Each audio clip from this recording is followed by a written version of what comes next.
The Constitution cannot state every single thing about our existence, about our do's and don'ts in the country. No. Things evolved. That's why we have constitutional amendments. Sometimes they will prepare a constitution, then 10 years down the line, they will realize that this provision is now archaic. It doesn't conform with the contemporary terms or whatever is happening currently. So they have to amend it or amend the provision. When we look at this act, the Criminal Offences Act 1960, this was constituted or postulated under the legendary Osagyefo Dr. Kwame Nkrumah. This act is still valid and in use under the 1992 Constitution.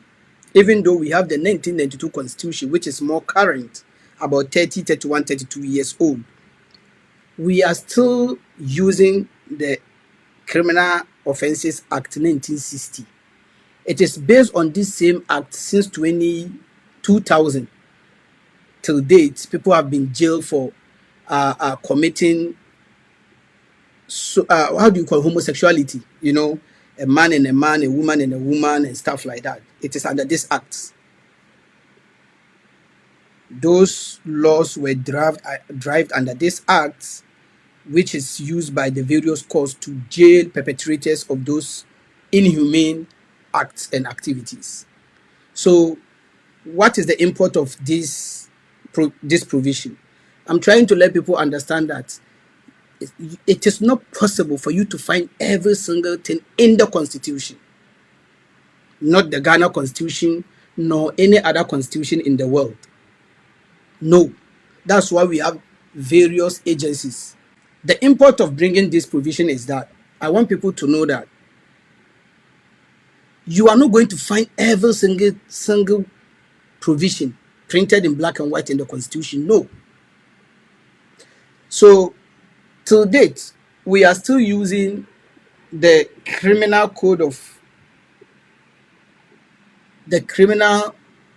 Offences Act of Ghana 1960, even though it was prepared in 1960, but even today in 2023, we are still using it.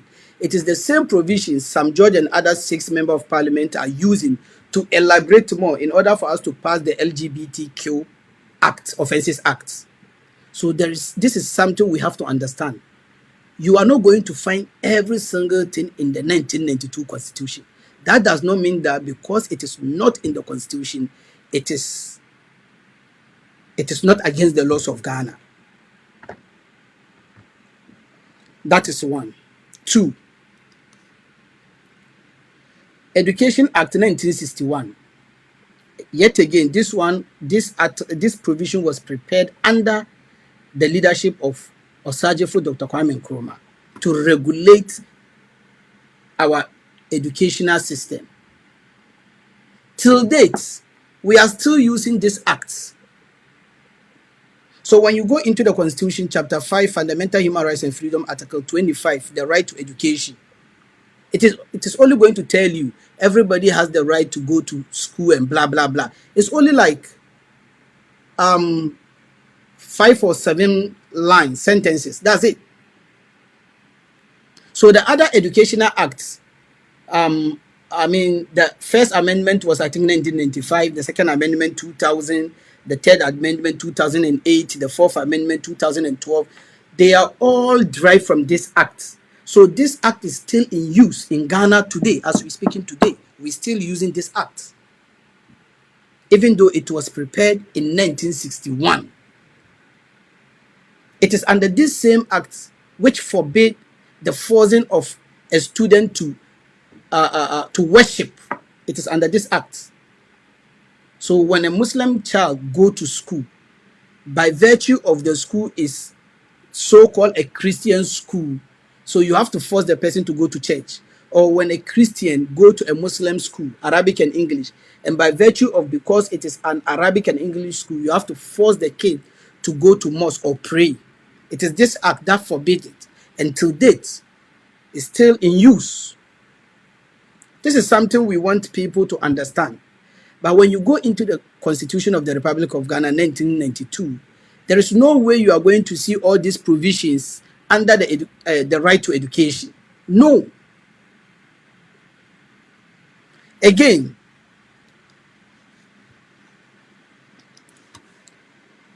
The right to bear arms and keep the right to keep and bear arms as an independent, as an individual, you have the right to register a gun when there is a need for it. This is the provision of the Constitution that guarantee your right to keep and bear arms in Ghana. Unlike America, the Second Amendment, it is stated clearly the right to keep and bear arms. But in Ghana, when you come to Ghana, in our Constitution, it is never stated the right to keep and bear arms. No. But when you go to register arms or your gun, this is the part of the Constitution that they quote. And based on this provision, they register your gun for you as an independent person or as an individual. So you see, when you go into the Constitution, it is not going to be written in black and white that you have the right to bear arms or keep arms. Unlike the United States Constitution, Second Amendment, the right to keep and bear arms, it is stated there in black and white.